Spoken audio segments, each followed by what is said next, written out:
I hate gift giving and receiving. Receiving gifts is so weird. What do you say? Thank you? This is Coffee Convos with Kail Lowry and Lindsie Chrisley. I really want you to be in your feels, Kail. That does not interest me whatsoever. I feel very attacked by you. A spirited discussion about motherhood, friendship, family, and life in the public eye. I'm just not with the fakery anymore. There's a fakery bakery around here. Here's Kail and Lindsie. Hello, everybody. Hello, Lindsie. I needed that energy today. I got my Alani, and it matches my shirt, so I'm ready to go.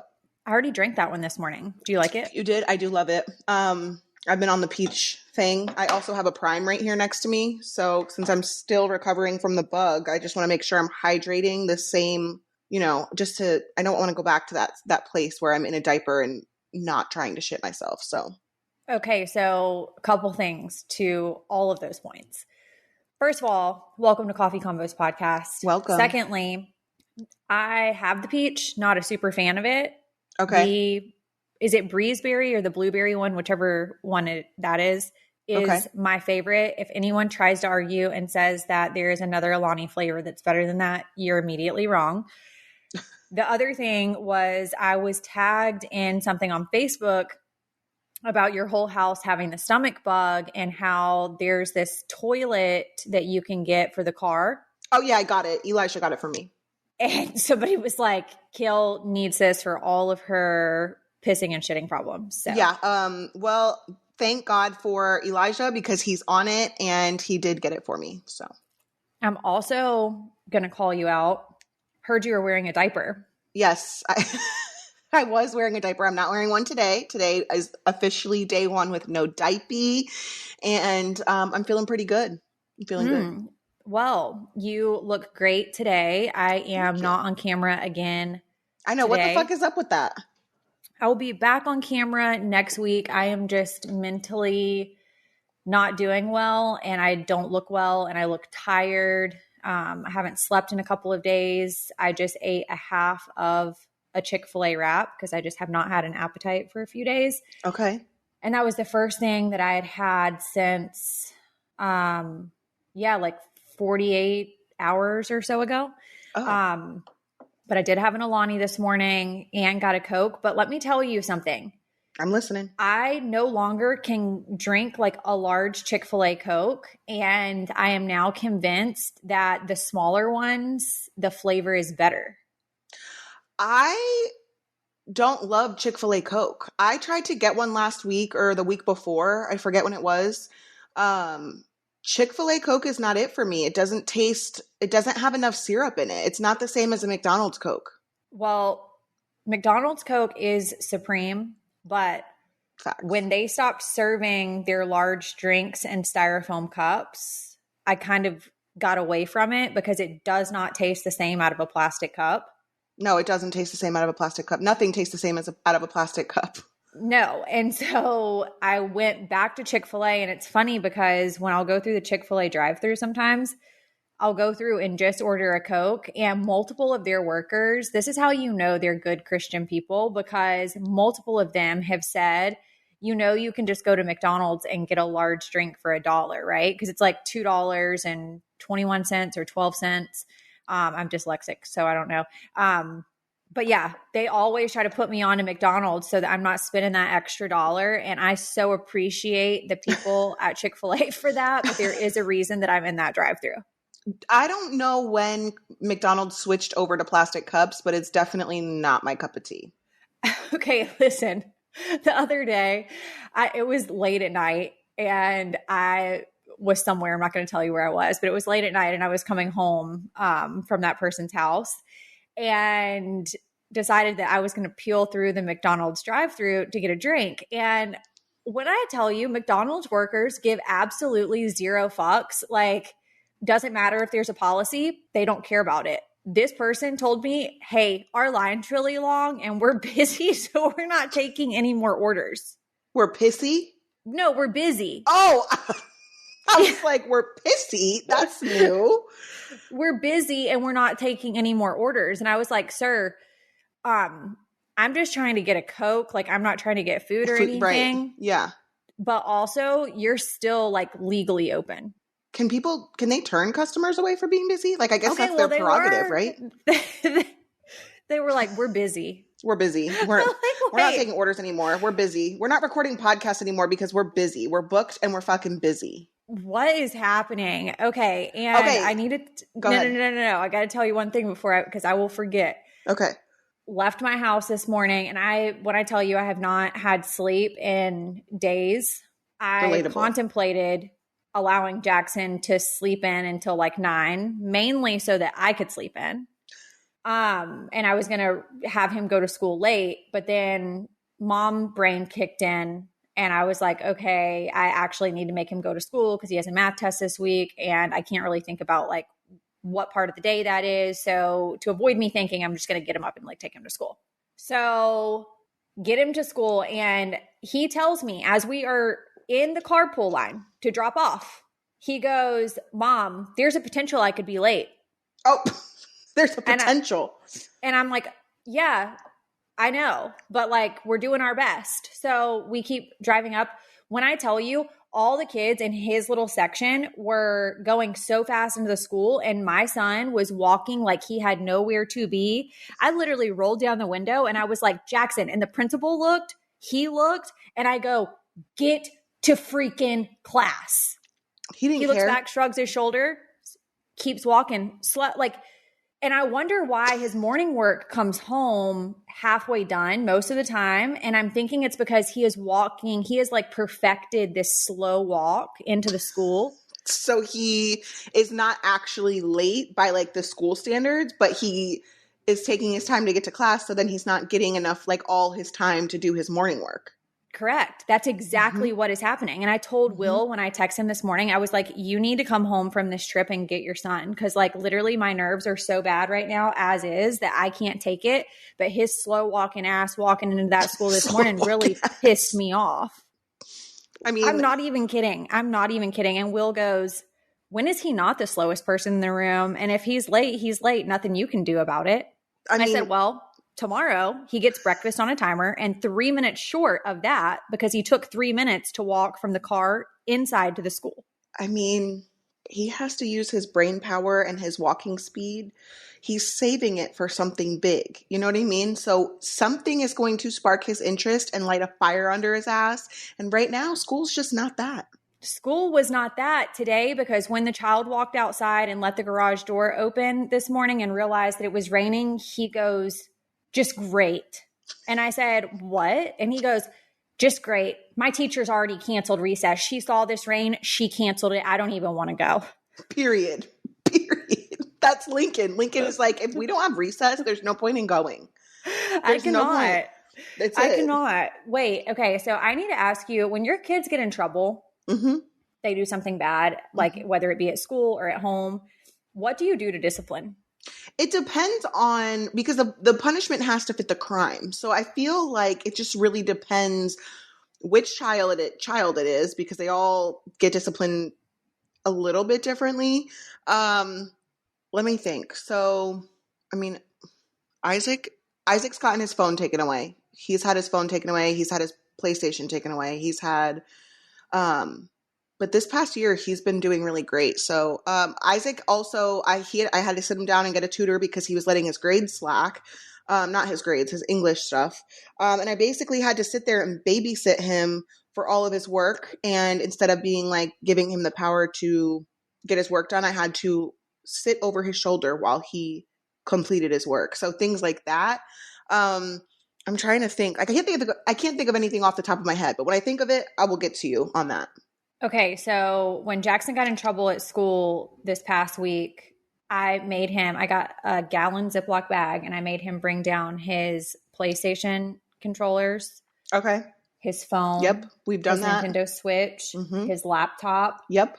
And when I tell you, I wish that it was more of an impact, and I think it was an impact immediate. Like him having to do that was impactful because he had to put all the stuff in the bag himself.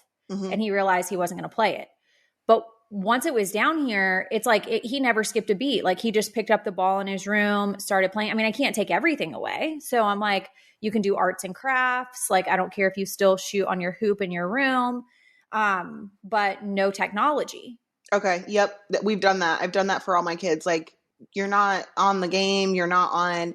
And with Isaac, I've had to take, I started taking the controllers instead of just taking, like, saying no PlayStation. I've taken the controllers because he used to get up in the middle of the night and then play. Oh yeah. No, kids are so sneaky, like the sneakiest ever. Jackson, when he knows that he has done something and he's messed up, like he'll just go get that shit on his own. He's like, here, I'm turning in like the contraband, like everything's here. Here's the remote for the TV also, just in case. You didn't ask me for that, but just in case. Because he knows that he has messed up to that level. He's like, that's it. Like, I'm good. I'm bowing out. Isaac got he got a new phone for his birthday, and I gave him a whole speech before he even knew that he was getting a phone, because he had it taken away for his grades, and for like 6 months. I was like, I'm not comfortable giving this phone back to you until your grades are back up, and then they're consistently up. It's not like you're just getting a couple good grades to keep them up or to get them up and then you slack off again. So I gave him this whole speech. He didn't even know he was getting a new phone. He thought he was getting the same old phone back. Same thing. Yeah. I mean, and with my kids too, like I wish that the technology had a bigger impact, but what's crazy is they'll act like they didn't skip a beat when they get this stuff taken away. But if they have the things in their possession and I'm like, okay, it's time to go outside for a couple hours with no technology, it's the end of the fucking world. Oh, it's the end of the world. When I'm not even kidding you. This weekend, there was no technology, and the joy, even though my house was much louder because he's bouncing and, doing whatever and asking me a million questions and wanting me to get out, shit for art projects and the kinetic sand and like all the stuff. Yep. I really didn't care because I knew that he wasn't sitting in front of a screen. Like they already sit so idly for 7 hours in a school day that I'm like coming home and getting on PlayStation. Now, if it's like a rainy day or whatever, I don't really mind it. Mm-hmm. But to have that built into your schedule every single day and knowing that they've just been sitting at school in a desk for like 7 hours, I told him, I was like, absolutely no more. Like we're not going to do technology all weekend long. Like if you want to do a Friday night, like come home, you've been good at school all week, you play Fortnite, you do that with your friends. That's okay. But Saturday morning rolls around, you're off the technology. Agreed. This episode is brought to you by BetterHelp. When you're at your best, you can do great things. I can attest to that. But sometimes life gets you bogged down and you may feel overwhelmed or like you're not showing up in the way that you want to. I experienced this firsthand over the last year. So working with a therapist has truly helped me become the best version of me. I'm ready to conquer everything this year that I didn't get to do last year. If you guys are interested in how you can get help, check out BetterHelp. I absolutely love hearing all of the people sending us messages that they are now using BetterHelp. I adore my therapist, and it has been so helpful for me and my personal life. And if you're thinking of giving therapy a try, BetterHelp is a great option. It's convenient, it's flexible, affordable, and entirely online. You just fill out a brief questionnaire to get matched with a licensed therapist and switch therapists at any time for no additional charge. If you want to live a more empowered life, therapy can get you there. Visit betterhelp.com/coffee today to get 10% off your first month. That's BetterHelp, HELP.com/coffee. Did I talk about Red 40 on here? Okay. So I haven't been buying, this kind of goes along with that. So try to follow the bouncing ball here. I completely agree with them sitting in the classroom all day. They're not really getting, the 15-minute, I don't know how many recesses or how long Jackson's is. I think ours are like 15 or 20 minutes and they have one recess a day. And then they come home and my kids are bouncing off the fucking walls. And then I keep my pantry stocked. Like that's like one thing that it's a blessing and a curse because I love being like the snack mom, like the snack bitch. But I also hate I do that because I spend so much money on it. I started researching red dye number 40 or whatever it's called. And red 40. It's been linked to so many things. And I'm like, you know what? Aside from them not coming home and getting right on the game or getting right on the Switch or getting right on their phones or whatever the case may be, I'm also not buying snacks. And I completely let them finish whatever was done before they went to their dad's. And this week I'm going to take the drive up to Trader Joe's. because allegedly Trader Joe's and Aldi have like the sections of the ones without dyes, without red 40. I've read a lot of things that red dye is in every fucking thing, for color, like even salad dressings, like all kinds of wild shit, that you wouldn't even think it's in, and it's linked to behavioral shit. And so I don't know if it's true, but that's what I was reading. So I'm also going to do that because I feel like between being in a classroom all the time, the game and the technology, and then also all the shit that they're putting in their body is probably no fucking good. So a combination of all of that, I wholeheartedly agree with you that it's just not, it's not great to be in the, sitting down. It's like jail to be sitting in there. I have never talked about the red 40 before, but when we did what is it called? Like digital learning or whatever during COVID when Jackson was out of school. Mm-hmm. I did a trial with Jackson with his pediatrician to pull him off of red 40. So his menu was completely different than what Will and I were eating. Okay. And I was very strict about it, but literally it is so hard to find products that don't have it in there. It's in things that you wouldn't even think that it is in. It's very difficult. And I truly feel like if you're going to do it, you have to apply it to people who have multiple kids in a household. I feel like they would have to apply it across the board for everyone, because if you don't remove the stuff out, then it's going to get cross-contaminated.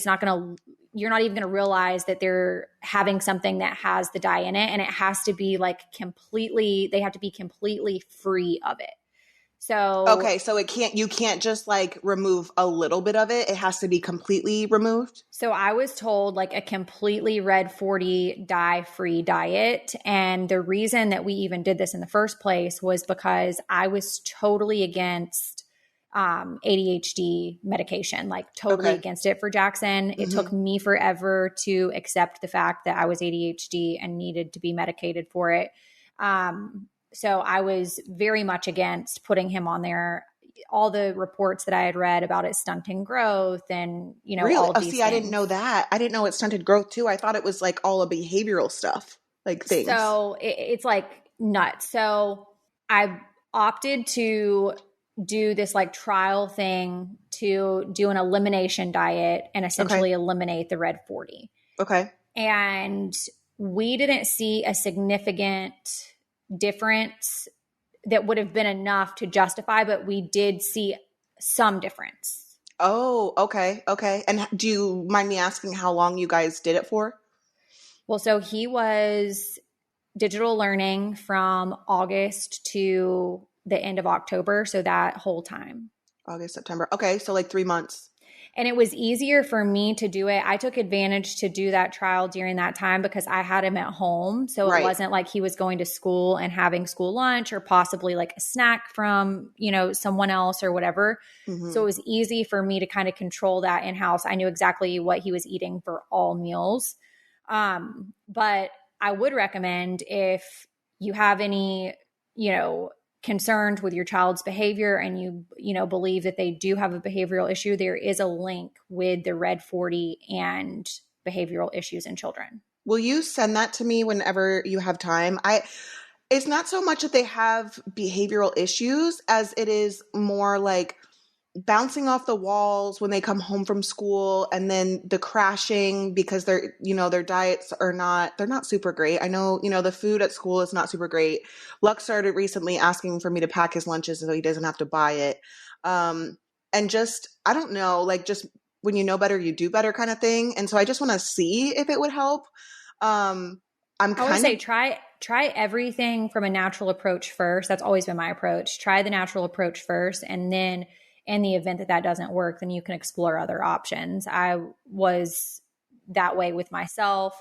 I am that way with letting colds and sicknesses try to fight themselves off before getting an antibiotic. Like, I'm a big believer in that. So I think that that's great. And you'll have to keep us updated on if you notice any difference. I would highly recommend you journaling and writing down, I don't know which child this applies to and might not feel comfortable to talk about it, but I want it to be for all of them. I feel like all of them kind of have something that it could be, you know, for Isaac and myself, it's more, you know, not necessarily the red 40, but like just like a better diet in general for our mental health. And then for Lincoln, who's in sports, I just want him to have a better diet. And then for Lux, he's still really struggling. I mean, we're halfway through the school year and he's still struggling with the no nap thing.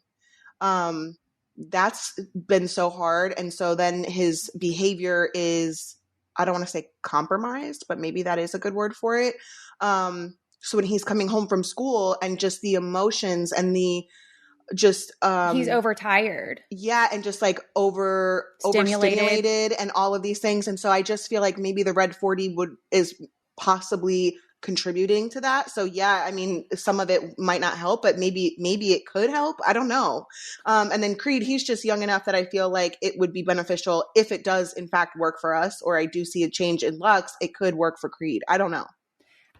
Before we get into TikTok o'clock, because I know that you have some TikToks that you wanted to share, I did also want to say that and I've talked to other moms who have multiple kids, that you have to just look at your child individually and not collectively. And if you're going home after school with your kindergartner and you have older kids, it's okay for the one to take a nap if he still requires it. Jackson, but then it's too late. It's too late in the day that then he won't sleep at bedtime. See, Jackson would come home from kindergarten. I would make him take an hour nap when he got home. Okay. And then we went to bed at 8:30. And he would be fine? And he would be fine. And so that just became his routine. When I let him fall asleep on the way home from kindergarten, that like 20-minute ride, he wouldn't fall asleep at 8:30. And then by 7, so I started putting him to bed at 7:45, which feels really early. And it's not really, it doesn't really work out during sports seasons and stuff. But that's when I was like, okay, the 7:45 bedtime is really helping. Like he's falling asleep faster because he's not overtired. But if I let him nap, he's not falling asleep at bedtime. So I just don't know. I don't know. Well, also when we come home from school, we also have quiet time. Even though Jackson's old enough to not have to do that probably, but I think it's good for them to like decompress. They've been around people all day long, like have a snack, decompress from your day. Yep. And then like we can communicate and go through this behavior chart that's probably not the best report. So actually speaking on, I was reading, or someone sent me something, and it was about transitioning for kids when they come home from stressful days of school, their other parents' house for co-parenting. Putting them in an Epsom salt bath helps with the like de-stressing, collecting, not collecting their thoughts because they're little, but like it helps. What is the word? Let me see if I can find it. That just reminded me of this. Epsom salt for the kids when they have spent time with the other parent. It can be confusing for kids when making the transition back home. And as the intuitive and perceptive beings they are, they will have absorbed a lot of energy from those around them. Salt baths cleanse their auric field, it grounds them and recalibrates their energy to your home. Plus, it relaxes them, supports their sleep, and helps them overcome colds quickly. And so I wonder, this says co-parenting transition tip, but I wonder if that's also from school too, because that's a transition from coming home from school and being around everybody at school. I don't know, but mind your business if you hear about me making Jackson take an Epsom salt bath whenever he comes back from Will's so that I can get all the demon out of him. Shut up. Shut the fuck up. All right, you guys, if you're ready to start, I don't know, a keto diet in the new year, or you want to live life a little easier with cooking, Lindsie and I can tell you all about Green Chef and how much it's changed our lives, especially with trying to get kids to sports, school, all of the things. Green Chef is the #1 meal kit for eating well. They have dinners that work for you, not the other way around. And we love that, especially with picky eaters. It's really hard to kind of accommodate everybody. Green Chef has something that is delicious, convenient, and that everyone in our families eat. I can personally attest that now that I am using Green Chef, I am not eating out as much at all, and I order enough. So I do for 4 so that I have enough servings so that I have extra once I make it in my refrigerator. So that's my hack. Growing up, one of my favorite meals was stuffed peppers, but I'm not a good cook and I don't really know how to do that. So I was really excited to see that they had Italian beef stuffed peppers on their menu this week. They have 30 recipes weekly that you can choose from, with the option to mix and match meals from different dietary preferences in the same box without having to change your plan. And I love their stuff so much. Jackson also loves their meals, and he's a very picky eater. So if you guys want to try Green Chef, we have a code just for you. Go to greenchef.com/combos60 and use code combos60 to get 60% off plus free shipping. Again, that's greenchef.com/combos60 and use code combos60 to get 60% off plus free shipping. Okay, TikTok o'clock. Let's go. Okay. So I had these in the document for like weeks now, but because we were covering the Idaho murders and things like that, we just didn't get a chance to cover them. So the first one I have that I saved was that men marry the woman in front of them. It's all about the proximity and the timing. So they don't necessarily marry the woman they love, but they marry the person that is in front of them when they're ready to settle down. Oh, interesting. Do you believe that's true? In some cases, I think. In some cases, maybe not. I think it depends on the personality of the man. Okay.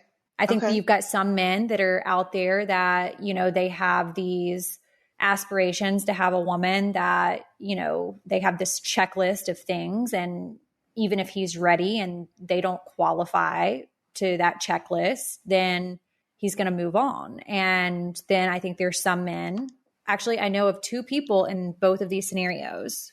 One man I know, very close connection to me, married someone that I don't believe, in my opinion, and I'd known this man for years, I don't believe he would have ever married her had it not been a timing thing and it was settle down thing. Another person that is also very close in relation to me, but is way older. So we're going to just say like between 60s and 70s, and told me that it was, the time to get married and to have children. And so the person he was dating met some of the requirements, not all of them, but it was like a settle down and see. Okay. So you've kind of seen both sides of it. I do feel like I know men who have only married the person that's in front of them, or because their first option wasn't available. I've also seen men settle down with the woman who took them back when they were done running around doing their shit. And, because the women that they were doing their shit with realized, you're not ready to settle down, or you're not going to settle down with me right now, or I'm not dealing with your shit anymore. So they end up going back to the person who accepted them through all their bullshit. And then I've met men who are just wanting to be married or wanting to settle down, regardless of who it's with. They just want to be married. Have you experienced that at all? Of course, yeah. Like they want to marry pretty much every person that they've ever been with just because they want to settle down? Yeah. Haven't you ever heard of men getting in relationships and it's like the girl before you talks about how he wanted to marry her, and then he gets with you and you're the person that he's loved more than anything in the world, and like he wants to marry you. It's a person, I believe, that fantasizes the idea of marriage and they try to apply it to the partner that they're with. I don't know how I feel about that. Like, is that trauma? Is that just like, what is that? No, that's ignorance. That's ignorance, just plain and simple. What? Okay. I mean, I don't know what else to call it. I'm not going to be out here, one, telling any person that I love them if I don't. Two, I'm not going to say to any person that I want to marry you or anything like that. That's just like not even a logical thought process. So why am I going to traumatize somebody by saying those things if I don't mean them? But I think a lot of people don't think of the impact that small things like I love yous and I want to marry you and I want to have kids with you and I see the rest of my life with you, saying those things to appease another person, but not actually meaning it, that's called a lack of foresight, and that's alarming. A lack of foresight. I love that. And I think that you're 100% correct. Last thing on this, I think that this also applies for women marrying someone that's in front of them. I don't think it's just men. You know what's really hard for me? I go back and forth with whether or not that's what I did. Because on some hands, I think that, him and I should have never gotten married. And then on some hands, I think that at the time I was doing the best that I could. And then on other times, I think like, did I just marry him because he was in front of me? I know in Pride Over Pity, I wrote that I was like the happiest I had ever been. I do think that I was lying to myself a little bit at that time. And I was kind of like over romanticizing it a little bit. I think that you definitely fantasized the idea of what you wanted and you applied it to that situation. Yeah. I don't know that you know what? I have lately I've been just like, and I don't know if it's the universe telling me something or not, but I've been thinking about like friends that were truly, truly, truly my best friends for fucking life. And we grow apart, we move, things like that. And I have this former best friend who was like my soulmate. Like I would literally consider her one of my soulmates. Love her to death. Like I'll always have a special place in my heart for her, but I very much think that she is an opportunist in that way. Like she will marry someone, like she would marry someone, because they're right in front of her and they might have money or something like that, and not necessarily because she loves them and she thinks that they are the person for her. That is pretty common, I think. And I think that you, as you get older and you have friends that are just starting that journey, it can be very off-putting to me when I see someone acting in that way, that like the priorities and the things that they're prioritizing when it comes to selecting a partner, because I have already been there, done it, was able to carry a successful relationship for 12 years, whether people want to say that I did or I didn't. Yes. Did we have problems? Yes. Did we have multiple separations? Yes. But still, I successfully did it for 12 years. So when I've already been there, done it, worn the t-shirt, and then took it off, and I see someone prioritizing something in another person, that in the long run, it's not going to matter and it's not going to provide happiness in the end, it's very off-putting. Agreed. I agree with you. Tell me about this Taylor Swift TikTok. Yes, that's what I was about to say. The second TikTok on TikTok o'clock. And I love that that's a segment for us now. I'm not going to play it. We can post it for those who are interested in hearing it. I want to preface this by saying I am not a Taylor Swift fan. I'm just not. I don't care for her music. I don't care for her. That being said, I did come across this TikTok that I thought really resonated and could apply to both of us. In the first half of the TikTok, she talks about how, the media and the public can sometimes minimize her skill and her craft, and they minimize it by making it about who she's dating, or they say that she uses her music as a way to manipulate, or what is the word I'm looking for? She essentially, her craft and skill don't really matter because it's all about who she's dating, or, she's using the songs to, manipulate somebody, or, and I really have a problem with that. And I do resonate with that a lot. And I think that maybe you might too. And I wrote in here on the doc, I was typing and my fucking space bar doesn't work on my keyboard and it's just a mess, and you were in the lobby, so I didn't get my full thoughts across. But in here I was saying, like, I'm on a show for being a teen mom, and my relationships have been a fucking disaster, but everything that I've done that is actually worth something is minimized and brushed off because of other shit. And I can't stand that because, people that I've never dated, I've never fucked, I've never been intimate with, have been in literal articles next to me, where we take a picture together and all of a sudden I fucked them, or, could I be dating them, or, Could they be the father of one of my children? And it's like, it's really sad. And so obviously she has that on like a way bigger scale than we do, but I really resonated with what she was saying. I was really resonated with what she was saying. And so if you want to play it, you can. I don't know if you got a chance to watch it or not. Okay, we will post the TikTok. However, I very much relate to this in many ways because I think that, and I've talked about this before, Instagram and social media with public figures, whether they're, in the entertainment industry in whatever capacity, I think that they have romanticized these relationships, the good parts, and then definitely romanticized the fallout, and that's what everybody wants to know about. They want to know all the dirty laundry. And I relate to Taylor Swift because I think she's a lyrical genius. I think that she can burn somebody so deep and cut them so deep. John Mayer, I believe, was one of them in one of her songs. And I just truly do aspire to be a Taylor Swift in my own way. I love her. I definitely agree with that. As much as I'm not a super fan, yeah, exactly.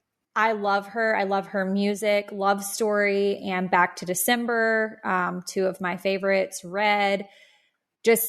I really do love Taylor Swift.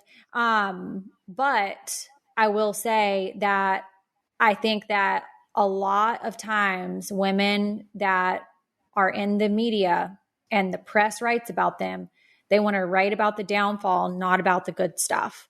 And, I've been told also that my podcasts have become my verbal burn book. And here's my thoughts on that. If you don't want to be burned, don't burn me. Well, if you just heard Creed in the background, he had a lot to say about that. I agree with you. I think it's sad, I feel like, that the public and the media pick and choose who they really want to celebrate their accomplishments, and they don't want the drama, right? Like certain people have like this picture perfect life and relationship, and it's okay if they have relationship troubles, and they stand behind them and they celebrate all of their, milestones and, all of these things. But then for other people, they only write about the negative. So why, for people, like me or like Taylor Swift, or you, for example, why are we getting all the drama articles? Why are we getting, because then it only looks like that's all we have.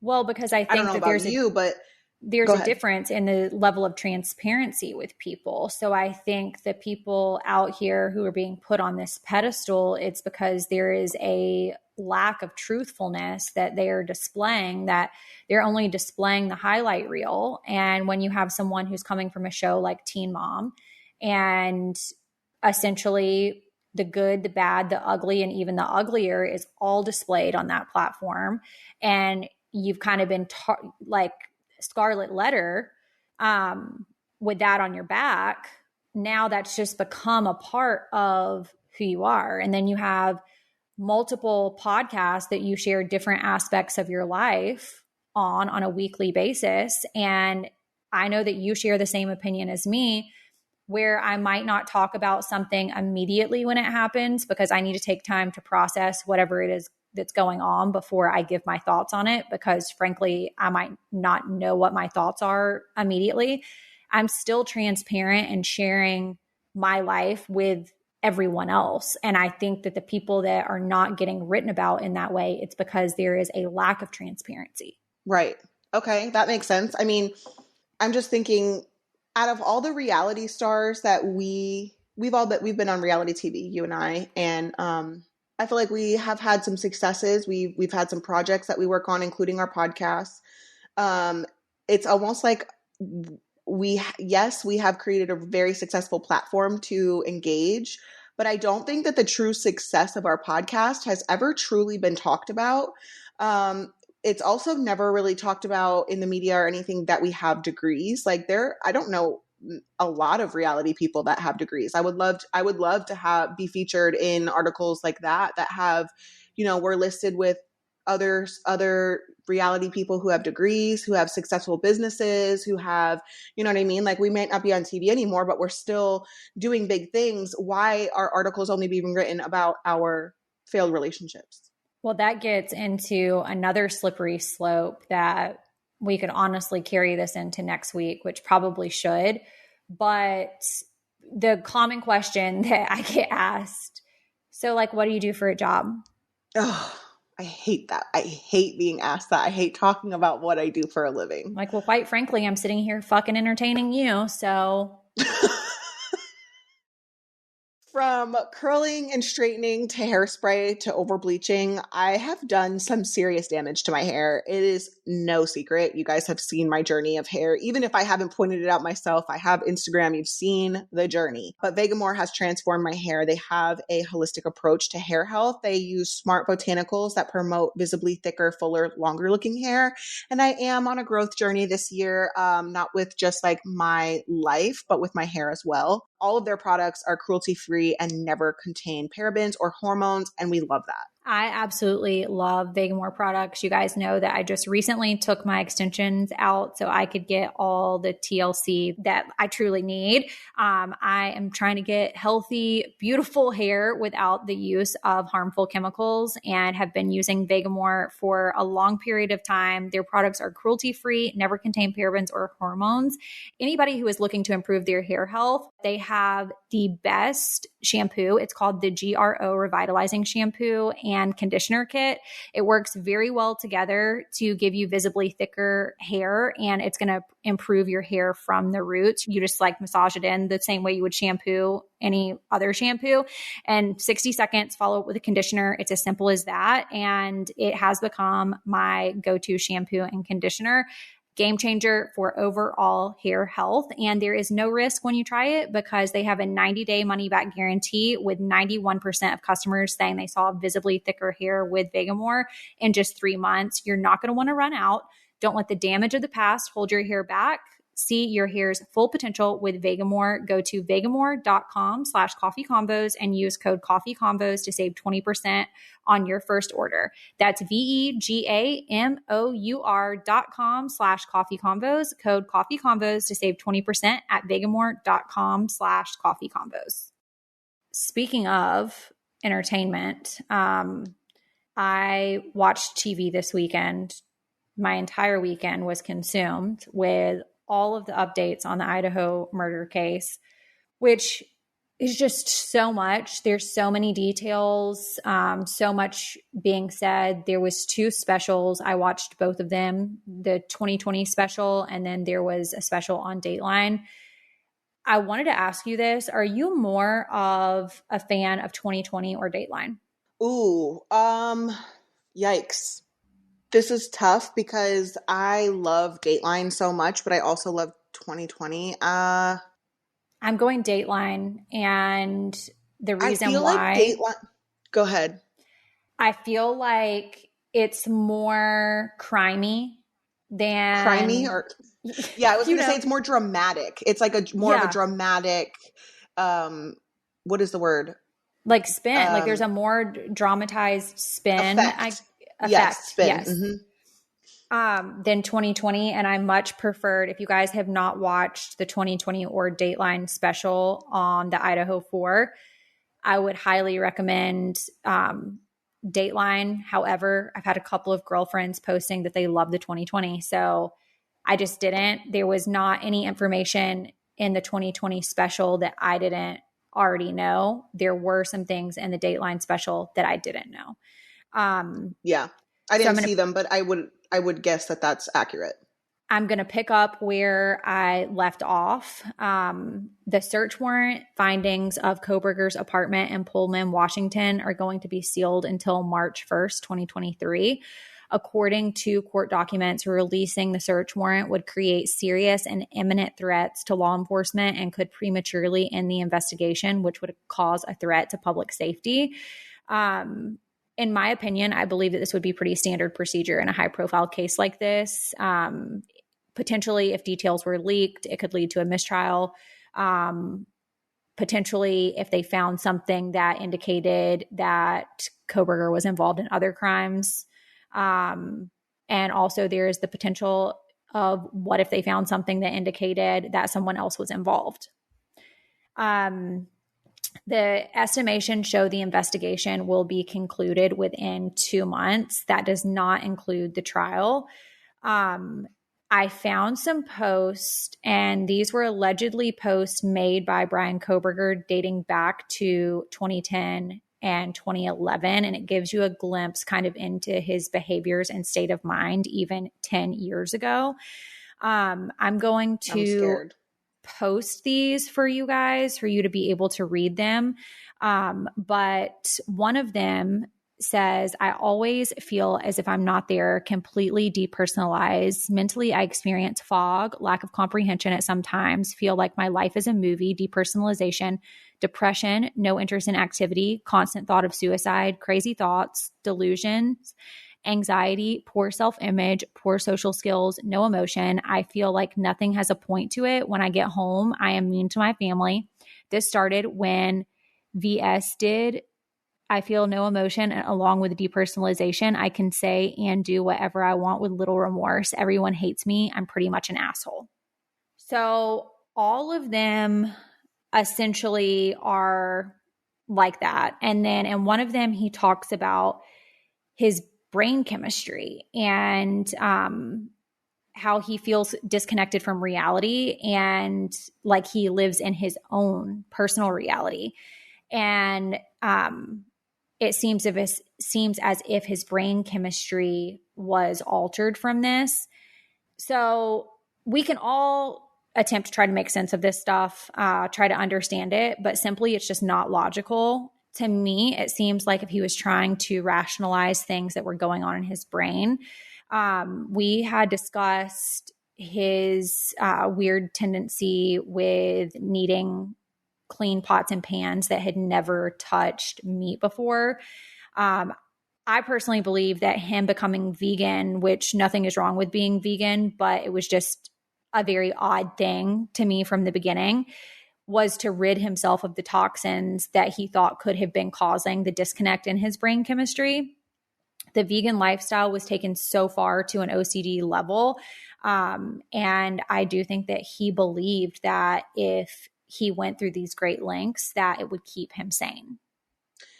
Can we touch back on these posts that he made? I'm following along on the doc. I have my iPad up. But where were these posts made? Because it doesn't say. Where were they allegedly made? So I don't know where the original ones came from, but the true crime page that I got this from is highly sourced. So I can go back and ask where they came from, but I do think that someone uncovered these through some type of Reddit something, which was also where that study, remember we talked about? Yep. Yeah, that was also uncovered through Reddit as well. I didn't know if it was like a Tumblr situation, because I feel like Tumblr was really big during that time. And, a lot of people put a lot of stuff on Tumblr. I forgot about Tumblr. I also want to note the pictures that are on here are they both him that are on here? The one that's him. And I don't know if you remember me talking about how someone had reached out to me, and it was someone that went to high school with him, and said that the only thing that she remembers about him at all was that he had a dramatic weight loss journey. Well, that's what I was just about to comment on, and not that I should ever comment on someone's weight, but I want to note that there is a dramatic difference between the photos, and they do look like school photos. One looks like maybe a senior picture, and one looks like something prior to being a senior, maybe another high school photo. These photos do not, to me, look like the person that we see in the media today, as far as I feel like the photos that we're seeing today, he looks not deranged, but he definitely looks a little, there's like a sinister look to him, in my opinion. Whereas in these school photos, I don't see that. I see I almost feel like the one where he's a little heavier set, he looks happier, but the one where it looks like he's a senior, he definitely looks handsome. I feel like it's sad that, you know, this is who he is now, but he looks, you would think he would be happier there, but it almost looks like there's nothing there. There's nothing behind his eyes to me. I was just about to say the photos to me look like there's not a whole lot going on behind his eyes and just kind of like a blank, just not a lot there. But I'm sad because he looks great in a senior photo like that. You know what I mean? Like, that's sad. Well, I think that really, when we say he looks great in his senior photo, I meant as far as like if he was happy with his weight loss. You know what I mean? That to me is just speaks to the fact that you never know what's going on behind closed doors, or you never know what's mentally going on with someone. Like, they could be presenting in one totally different way than what actually is the reality. I just wanted to say though that, and again, these posts were allegedly, but I believe them to be valid. I want to know if there were any indications within his family that he had these types of issues, because on the first one, he talks about how he was mean to his family. What type of relationship did they have with him? Was it very surface? Was he angry towards them? Was he hostile? Was he simply just outright mean? Did he do weird things at home? Like, I'm sure more will come out. Everything about what was written just sounds completely insane to me. You and I had talked about the insanity defense, and I want you to tell everyone about what you wrote your senior paper on. Okay. Well, first, let me just say, I'm curious to know also if his parents were very dysfunctional or if they were like a pretty happy family, because I feel like that could, depending on what he saw in his parents' marriage, could also, you know, trauma can truly affect the way that people, I'm not that I'm blaming any dysfunction on what he did. I'm just saying I would be curious. But if you're new here, I have always wanted to be a lawyer. And so I wrote my graduation research paper on the insanity plea, and I got a 98 on it. To this day, I wish that I could find it. I wish I saved it because it was probably one of my most favorite. We got to write whatever we wanted on whatever topic. And so I did write it on the insanity plea. And I texted Lindsie that. I'm like, wait, so why can't he, you know, use the insanity plea? Because I wrote my paper on that. I can give you some facts if you need them. No, Kail like literally was playing lawyer. And I was like, well, simply insanity would not be plausible, a plausible defense in the state of Idaho, because Idaho is a state without a formal insanity defense. So it's actually very, very difficult to plea, you know, use the insanity plea, because it's so hard to prove. And, you know, when you get the professionals involved, like even psychiatrists and psychologists, you could have the prosecution could have a psychiatrist or psychologist, and so can the defense, and they could say two different things. Well, if they all went to school to be psychologists and psychiatrists, why are they reporting back with different opinions and different beliefs and different, you know what I mean? So that's why it is really difficult. And I almost feel like it shouldn't always, you know, be available, especially in this case. Well, I think that it's a loophole in a lot of ways, because you go out here and commit these heinous crimes, the natural defense, or any defense lawyer, is going to try to use that and put that kind of like in their bag of tricks. Well, you did that because you're insane. Like, if that was allowed and easy to obtain, then I think that we would have a lot more shit that went on. Something that really ticks me off is the next thing I'm about to tell you guys about, and it's the neighbor's ring footage. So we all saw audio that had been circulating, and that audio is fake. And I just think that it is so sick to know that this has gone on and somebody would release fake audio of ring footage. The audio that had been circulating actually came from someone else's ring on October 28th, 2022, and was completely unrelated. Also, a YouTuber made fake screams along with this audio that was not from that night as well. Why? Because people, They again, want views and they want likes, or they want to insert themselves into, like, should they not be charged for that? Because I feel like that's interfering with the investigation. well, we just charged them on Coffee Convos podcast with We sure interfering did. with an investigation. But when I tell you, Citizens arrest. we have citizens arrested them. We don't even know who they are. Right. As far as the motive, I think that is the most commonly asked thing that I've seen all over social media. Yes. And yes. I think because it has been so publicized that we all just feel desperate for answers. The state doesn't even need to prove a motive, though, to get the conviction. So Koberger will have to be brought to trial within 6 months per Idaho state law, unless they could substantiate reason for the delay. And I just feel like it's going to be a long 6 months, because I personally feel like it's not going to go away and it won't go into the shadows. I think we'll just keep hearing more and more things. And at this point, after this episode, I think the things that we're going to be hearing is going to be speculation, because we know that they're going to be preparing for trial. So we won't be getting a ton of information from law enforcement. Do you know 6 months from what date? Because I need to be able to follow up on this. And is it 6 months from today? Is it 6 months from a couple weeks ago? Like, I need to know how soon the 6 months will be here. Well, I will let you know that in just a few minutes as I continue my coverage. So welcome to Coffee Convo's true crime coverage. Kail, Lowry. Coffee Convos podcast is brought to you by Progressive Insurance. Let's face it, sometimes multitasking can be overwhelming. Like when your favorite podcast is playing, the person next to you is talking, and your car fan is blasting, all while you're trying to find the perfect parking spot. But then again, sometimes multitasking is easy, like quoting with Progressive Insurance. They do the hard work of comparing rates so you can find a great rate that works for you, even if it's not with them. Give their nifty comparison tool a try, and you might just find that getting the rate and coverage you deserve is easy. All you need to do is visit Progressive's website to get a quote with all the coverages that you want, like comprehensive and collision coverage or personal injury protection.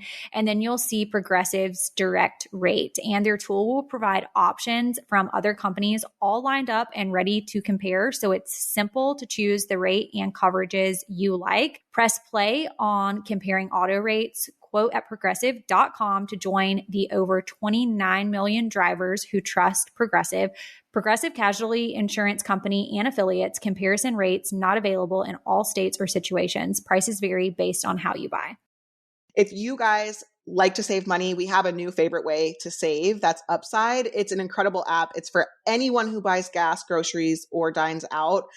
With Upside, you get cash back on every purchase. And, I can use my extra funds to do a shopping haul. I don't know. I could use my extra funds for an extra pedicure every month. So Yes. Love that for me. It's basically just cash back for just doing you. And to get started, you just download the free Upside app, use our promo code Coffee Convos, and get an extra 25 cents back for every gallon on your first tank of gas.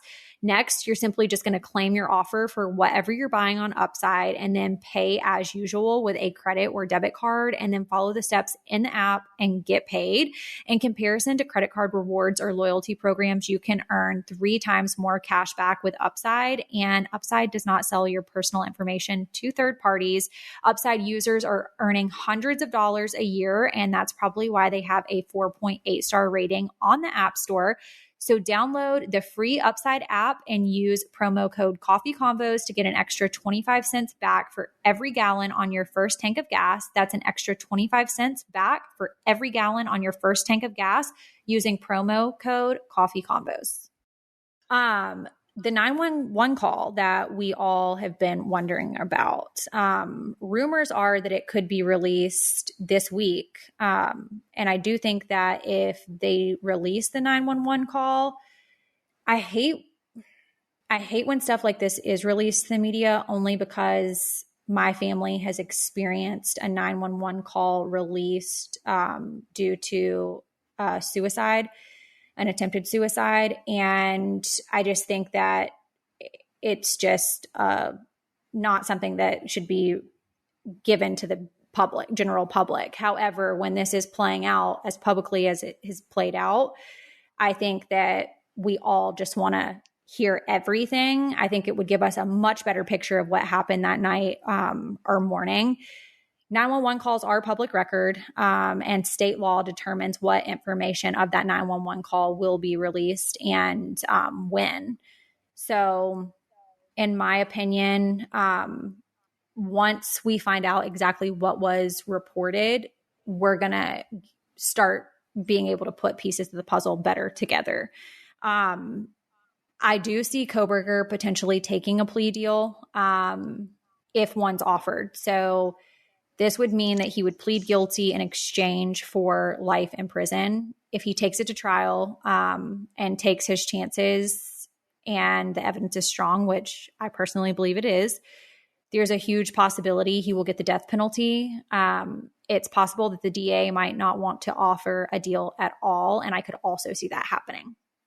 I think with the media coverage on this and the way that other cases have played out with media coverage, I would be shocked if they offered him a plea deal.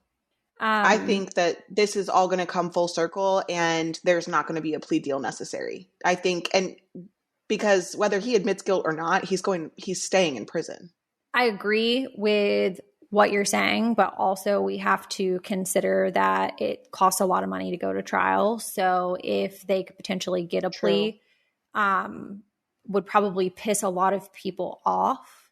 However, you have to look at the money and the state government. So the attorney that represented him for that brief period of time, I believe it was his extradition attorney when he was in Pennsylvania, said after reading the affidavit of probable cause, he said his former client's defense team might be able to poke holes in the upcoming trial. So if you have transferred DNA on the sheath, transfer DNA can stay on an item for up to at least a year.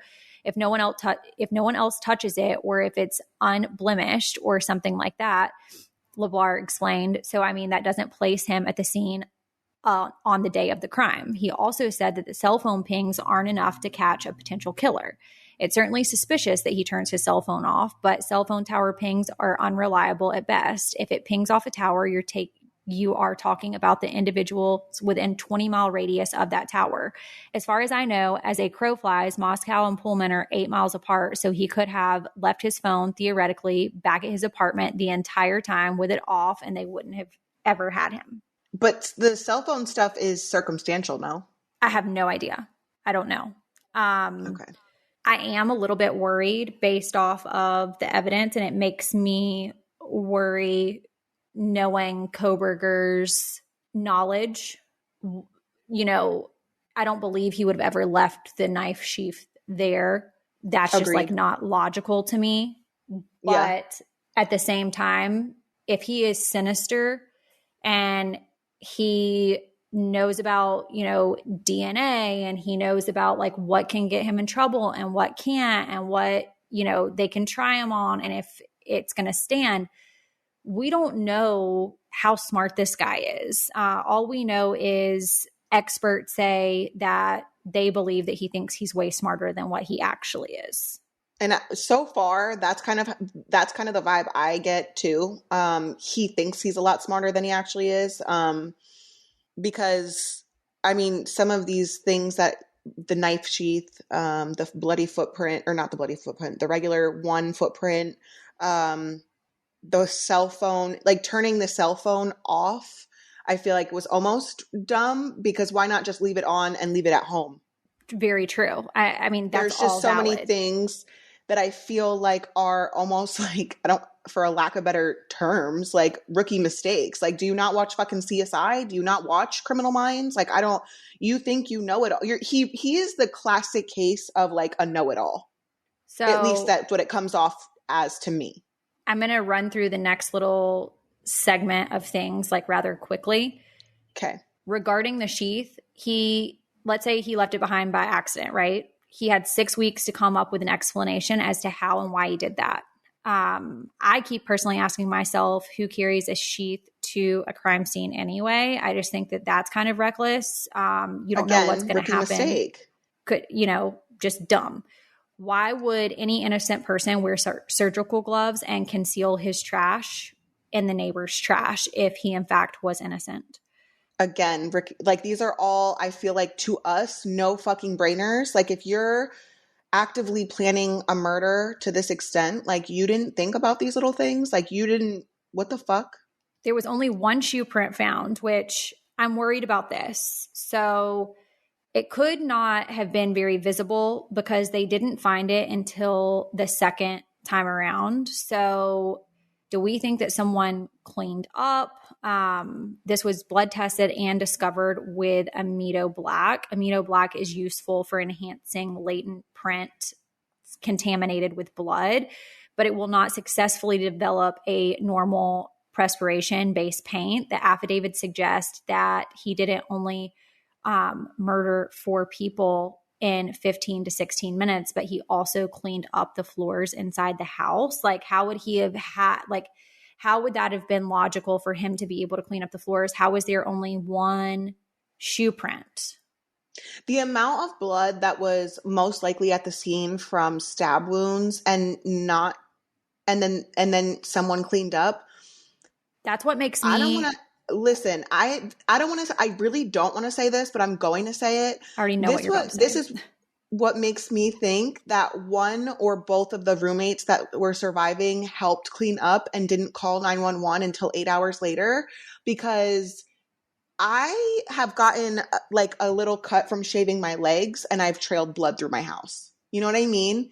So something like that, I feel like there's no fucking way that you cleaned up inside without anyone else, like for 8 hours and nobody heard you, saw you, nothing cleaning up. Also, it's not helpful that his extradition attorney is already planting reasonable doubt. He says that he reviewed a previous encounter of the police at the home of the victims, and the person who answered the door was wearing Vans. That is a perfect example of planting reasonable doubt.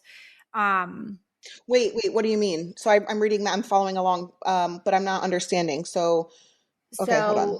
He reviewed. LeVar says he reviewed an encounter of the police at the home of the victims.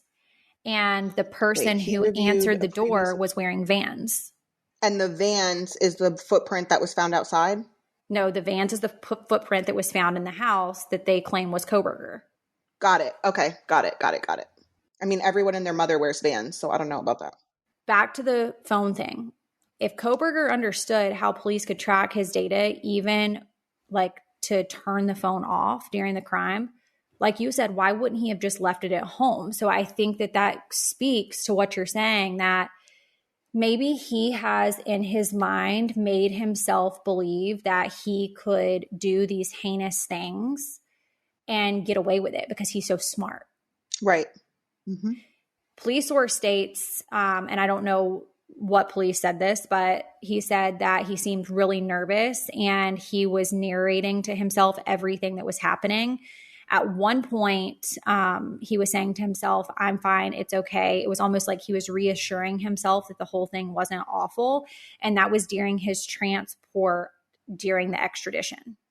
So to me, if you're saying all that stuff to yourself, I don't know, because I've never been in that situation. So if I was arrested for something, like maybe I would do that even just like out of being scared. So I don't want to read too much into that. But at the same time, I'm reading into it because I'm not going to say that unless I'm innocent. So maybe, I don't want to, does he have more than one personality? Well, we're thinking so. Obviously so that's like a common thought. I mean, Kail, obviously he is an alleged murderer and also a teaching assistant trying to obtain his PhD. So like there is some different personalities that are for sure going on. At the hearing on January 12th, attorneys discussed how they plan to move forward. Kohberger could potentially have his chance to waive his rights to a speedy trial, which would allow him more time to enter a plea for the charges against him and to return to court for a preliminary hearing. Essentially, that would give the defense team time to investigate the prosecution's case and build their defense strategy. in the event that he chose not to waive his rights to the speedy trial, he would hypothetically return to court for his preliminary hearing by January 19th. By law, he must have a preliminary hearing within 14 days of his initial court appearance, which was January the 5th. So most of us want to know what the state of Idaho will have to prove at trial. When introducing DNA evidence, the state has two distinct burdens: who the DNA likely belongs to and how it got to be wherever it was found. So in other words, the DNA on the button of the sheath alone does not show that Kohberger committed these crimes. It doesn't show that he was even in the house, and it doesn't show that he was ever in the same room as the sheath. Something else that was very alarming and very telling is that a neighbor of Kohberger in Pullman, Washington, said that he spoke to him days after the murders occurred. The neighbor asked not to be identified, but he said Kohberger brought it up in conversation and asked if he heard about the murders. And he said, I did. And then he said, yeah, it seems like they have no leads. It seems like it was a crime of passion. It's weird that he would randomly bring it up. Again, weird. But, I mean, unfortunately, I think this is hearsay, so I don't think that will be able to be used, or if it does, I don't think it'll hold any weight. But, yeah, no shit, it sounds like a crime of fucking passion, because typically people don't stab someone or murder someone to that degree unless they had a very personal, like, vendetta against someone. That's, like, proven. No shit, Sherlock. But I agree. I 100% But it is weird that he agree. just like randomly brought it up to somebody. So, but then again, is that really that weird? Because I feel like if my neighbor and I were just shooting the shit, I might bring it up. Is it that weird? Yeah, but now that you've been accused of this crime and there's, evidence that's against you after the fact, hearing this neighbor saying this, it's suspect for sure. Does it hold any weight? Probably not. Like you said, hearsay, but still it's suspect. Kohberger did waive his right to a speedy preliminary hearing. Again, no bail. The preliminary hearing is set for June 26th at 9 a.m. So that answers your question, Kail. I watched the live video. He did have cuts on his face. It was said that it was likely from bad jail razors. Defense asked for 4 to 5 days for the hearing, and in my opinion, they're likely going to treat this as a mock trial. They will strategize their case from now until June. There won't be a jury at that hearing, and the defense will present their case to the judge while trying to prove that there isn't enough evidence to stand trial. Defense has filed for discovery, which means they simply want everything that the prosecution has. There was a co-defendant referenced in the filing for discovery. The verbiage could just be standard for filing. However, it makes me wonder because Kohberger asking if anyone else was arrested along with him, saying that he was eager to be exonerated. So the probable cause affidavit does not identify a co-defendant, and authorities have not suggested that Kohberger may have had an accomplice when he was allegedly committing the murders. So I'm not sure. I think from day one, and we would have to go back to the recordings, but I'm pretty sure that I said, how does someone do all of this that fast in that short a period of time and not have someone else involved? I still feel like there could possibly be someone involved. I don't know why I feel that way, but I do. So my theory on it was that if there was a co-defendant, the same way they misled in some ways Kohberger so that he didn't, pick up on the fact that he was being investigated, could they be potentially doing this to a co-defendant? I've seen multiple different things that are simply just true speculation. So I don't want to speak too much on those things because I don't know if they're true, but heard a couple of things about Kohberger doing drugs in a garage with someone, and then they used the knife to cut the drugs or something, and then that person fled with the knife. I do watch, and again, I shouldn't say this, but I'm going to. I watch a lot of intervention, and the way that he looks in his senior picture versus the pictures that we see now, he does look like he could have potentially been doing drugs. Just like in general, how it kind of deteriorates your body a little bit. You lose a lot of weight. You kind of look hollow. You know, a lot like your eyes kind of hollow out. I do think that, I mean, there's a significant weight loss in the 2 pictures that we have in this document, but there's also a lot of changes from that senior picture to what we see now. And I could think that there could be, I mean, I'm about to Google right now, but I think that drugs do they take a wild toll on your body. And I do think that there is a chance that maybe he did dabble in some drugs. Well, we do know that it has been said his drug of choice was heroin. And then when he got clean from that, allegedly he started doing cocaine. Oh, okay. Well, I don't know. I've never done either of those drugs, so I'm not super sure about those. I just thought like something that maybe would make him hallucinate, or, you know, crystal meth maybe. I don't fucking know. But when we hear more, either way, I'll let you guys know. I'm not going to do a full recap on anything else because we aren't going to really hear anything else until that hearing takes place. So that'll probably be the next time that you guys hear about it. And I plan to do some coverage on Instagram stories, and I'll probably just do it on Coffee Combos Instagram stories, honestly. But do want to take some time to do a foul play. Okay. Foul play. Onions, blood, Super Bowl. My ex-husband was chopping green onions for omelets, and I asked him a question. He turned to face me and answer, but kept chopping. He chopped the tip of his thumb off, and his finger was spurting blood. I ran to the linen closet to grab a towel, and as I was approaching the kitchen, I saw my 6-foot husband at the time stiffen like a board and fall straight to the floor to his right. On the way down, he knocked the cutting board off the counter, and the large knife landed an inch from his head. He came around quickly, but was still bleeding profusely, so I wanted to get him to the ER. We lived in Delaware at the time, and it had just snowed 2 feet, and I made him drive to the ER. Wait, why? But before we left, I grabbed the tip of his thumb to see if they could glue it back on and put it in a sandwich bag. We got to the ER, and it was empty because the Eagles were playing in the Super Bowl that night. They cleaned his thumb, bandaged it, threw the tip in the biohazard bin, and sent us on our way. He has had a divot on his left thumb ever since. Keep up the great work, ladies. I love hearing all the growth over the years. What the fuck? Wait, time out. Why did she make him drive? First of all... Oh, because it had snowed. But still...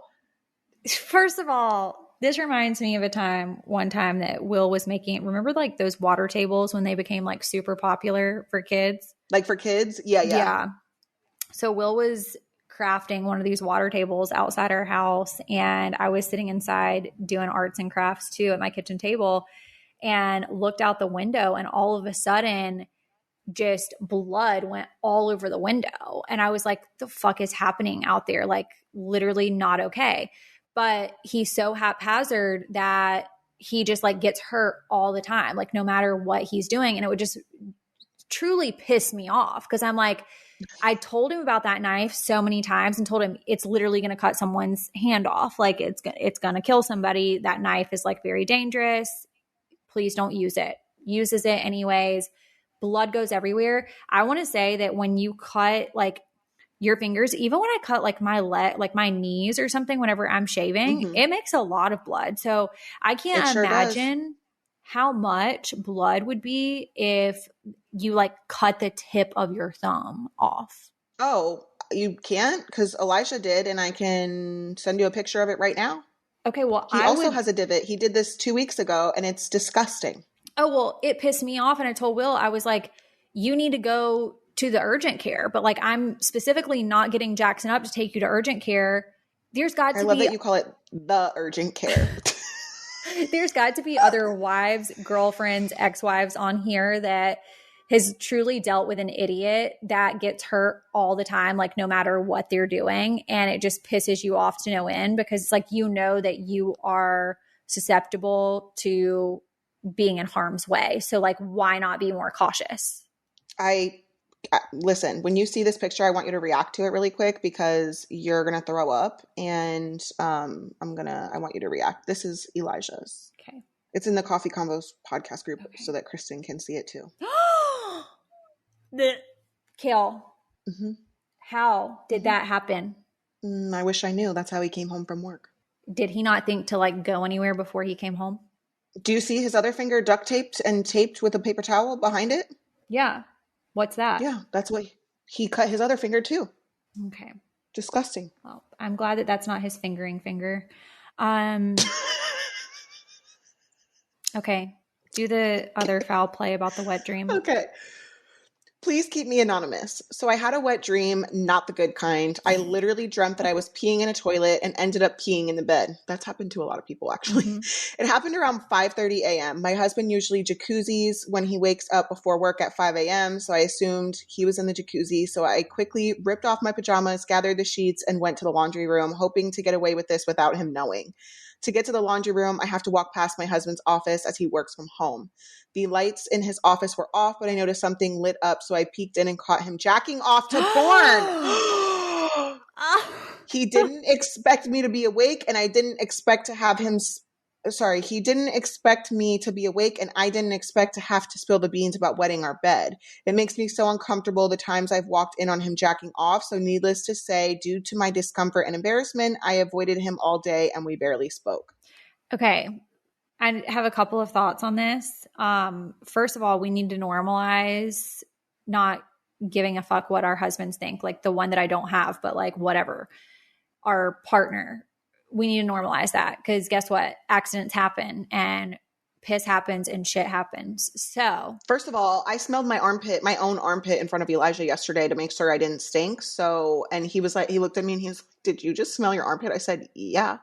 If you can't get behind that, I don't know what to tell you. So yeah, normalize just like being a fucking human being. Yeah, that's number one. Number two, walking in on someone jacking off to porn is like the worst thing ever. I've had an experience with this before. First of all, just like why, when you're grown, like why is this happening? And also, why didn't you just have sex with your wife? That's the bothersome thing to me, that like people will choose porn over the live person that's like literally there, that's probably willing to give it to you. That's the troublesome part to me. But also, if you've ever walked in on someone jacking off to porn, you like never want to put yourself in a situation for that to happen again. So you find yourself setting up boundaries for yourself to try to prevent ever seeing that again. I've never walked in on someone jerking off at all, ever. I don't know what I would do if I walked into my partner doing. I think even though you and I we have different opinions on porn and things like that, I also just don't know if I would be comfortable. Like, it's one thing if I'm out of town or, something like that. But if I am available and probably willing to have sex and wanting to be intimate too, and then you're doing it at home while I'm there, that would bother me, I think. Oh, that's like very bothersome to me. We know how I feel about porn anyway, but like to me, that's just such a next level of disrespect. And think about pissing yourself, cleaning up the sheets because you don't want him to know about your piss, and then you walk in on him jerking his meat to some rando. But the fact that she says, I've walked in on him jacking off like a couple times. Yeah. And it's not like this is the first time and you're embarrassed about peeing the bed. It's like you've already walked in on him jerking off several times and you're worried about him seeing you wet the bed. Like, no, I'm not okay. I need you to immediately get divorced. Immediately. I need you guys to tell me more, actually. I need to know how this played out. If you have not followed us on @CoffeeConvos Podcast, please make sure you follow us over there. Also, if you have not subscribed to our Kitty Gang group chat on Telegram, the link is in the bio on Coffee Convo's Instagram page for you guys to be able to join. New things are coming in February. And if you have not subscribed to the show, you can do that on any podcast app that you choose to listen from, and always first at Podcast One. We hope you guys have a great week, and we'll talk to you soon. See ya. All month long on Pluto TV, stream the biggest Tyler Perry movies free. Watch your favorites like Medea's Witness Protection and Medea's Big Happy Family. Join Tyler Perry as he goes on a couples retreat with Sharon Leal in Why Did I Get Married? Or Idris Elba and Gabrielle Union in the Tyler Perry directed film Daddy's Little Girls. Plus, Pluto TV has hundreds of channels with thousands more movies and TV shows. Available on live and on demand. Download the free Pluto TV app on all your favorite devices and start streaming now. Pluto TV. Drop in, watch free.